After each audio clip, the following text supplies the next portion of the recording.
Hi, I'm Catherine Newman, owner of the Miniature Garden Shoppe. This is the first video in a series that we're going to do with little projects that you can do at home. This project is a little miniature garden that would be great for an Easter gift or a centerpiece, a hostess gift, or just a gift for a friend. To get started, get your container and fill it up with soil. And then I always recommend setting all of your elements that you're going to use in the garden on top first and get things arranged the way that you're going to want them before you start planting, and then you don't make such a big mess changing your mind and trying out different arrangements. So we've got our container filled with soil, and I've got my tree where I think I want it, a little chair, birdhouse, a little bench, and then a few other plants, and I can kind of set them on top of the soil and figure out a nice, pleasing arrangement. Once you think you know where everything's going to go, you can take your plants back out and your accessories out and get started with the planting. And I like to start with planting the biggest plants first because you'll be moving around the most soil with the largest plants. So our tree is our largest thing. And to get him out of the pot, this is a little rosemary tree, or sometimes they'll call it a rosemary standard, and that just means that the rosemary plant has been grown in a way that makes it look like a tree, and that tree form is what they call a standard. So we'll pop our plant out of the pot, and these, you can tell that the roots are really tightly grown in this container, so it's a good idea to just break them up a little bit before you plant them, and that way it'll encourage them to grow out into the surrounding soil sooner.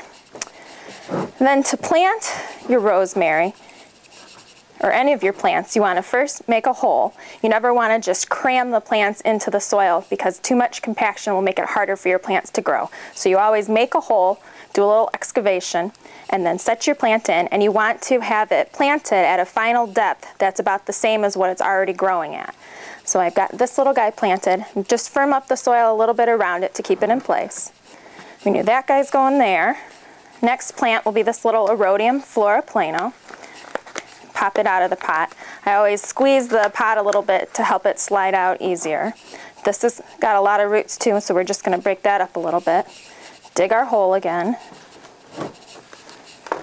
Place it in the back. This is a really nice little plant to use because the flowers add color to the garden, and it's one of the few miniature plants that does actually bloom. There's a lot of miniature plants that are green or yellow and different colored foliages, but the flowers can be hard to come by. So that little Erodium will be a nice accent in the miniature garden here. So I've got my big plants in place. Now I can work with some smaller things. This is a small sedum that's called Sedum japonicum Tokyo Sun. And this one will be nice. The bright color will make a nice accent, and I'm going to divide it up because it's going to be nice to use as an accent in different sections of the garden. And by repeating that little accent in different places around the garden, we'll be creating a sense of unity in the design and a feeling of cohesion. So maybe a little bit in a couple different spots. Groups of 3 or groups in odd numbers are always pleasing arrangements. Maybe a third little piece tucked into the back. If you're going to create this garden to be a centerpiece, you want to be sure that it's attractive from all different sides, all different angles, so we'll use a little bit of that yellow as an accent on this side of the container. Okay, now that we've got most of our plants in place, we've got our soil firmed down around them. It's a good idea if you've got low spots in the garden to add some extra soil to fill in those low spots. To get the most realistic looking miniature garden, you want to have the soil nice and level, just like you do out in the landscape. You don't leave your yard with lots of hills and valleys because it's just not as attractive as having things level. So we do the same thing in the miniature garden. Kind of firm things down a little bit. Then before I add my paving area, I'm going to water in the soil because that'll help it to settle and stay more level after I put down the paving material. And also, since I'm going to be using gravel, it'll help keep the soil from mixing with the gravel and making a mess. So I've got everything watered in there, nice and level. I know where my chair is going, so that's the area that I'm going to put down and make my little paved spot with the gravel. I like to mix the little landscape gravel with a little bit of rocks, just to give a variety of textures and a variety of sizes in the different different materials that you use. Just like out in nature, you never see every single rock the same size. Same thing in your miniature garden. You should have rocks and different materials and in different sizes. The variation adds interest and is more realistic. Okay, so I've got that where I think I want it. I can kind of put my chair back in and see how things are looking. I know I want my little birdhouse in the back here.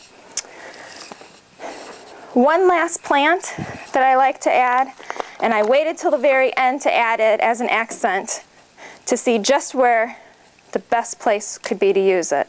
This is Ophiopogon pygmaeus, and it can be divided really simply by just putting your thumbs in between the sprouts and pulling those roots apart.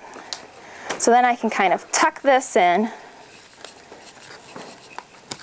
to be my last little accent. Remembering that we're trying to make the garden attractive from all different angles. And I think to do just a little bit more in the back here. This is a nice little plant to use because it does have that grass-like texture to it, and so it makes it a nice contrasting foliage to have. I always keep a little extra pot of soil on the side so that I can, if I have to take soil out of the garden, I can stick it in the pot, or if I need to add more, I've got it handy. So now that I've got everything planted and just about in place, I'm going to water that last plant in and kind of dust off the dirt as we go around. Then one of the last things that I check is how the edges of the garden look. And I can see soil around in different places, so I'm going to add more gravel just to be the finishing touch so that you don't see the soil. And as these plants grow, you won't see so much of the gravel. You'll see just more of the garden. But until those plants get big, it's just nice to keep the soil covered, and it makes the garden look more complete. Maybe a few more rocks as accents here and there. And your garden is just about finished. Then the fun part are the last few accessories that you can add just to make it really personal.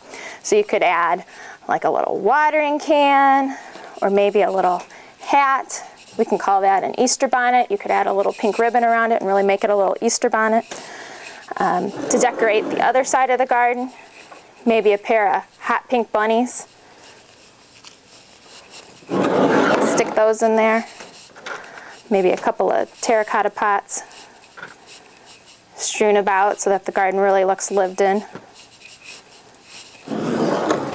And there you've got a quick and easy and cute little centerpiece and an original idea that you can bring to Easter this year. If you have any questions or any problems or would like some more ideas or tips, don't be afraid to contact us.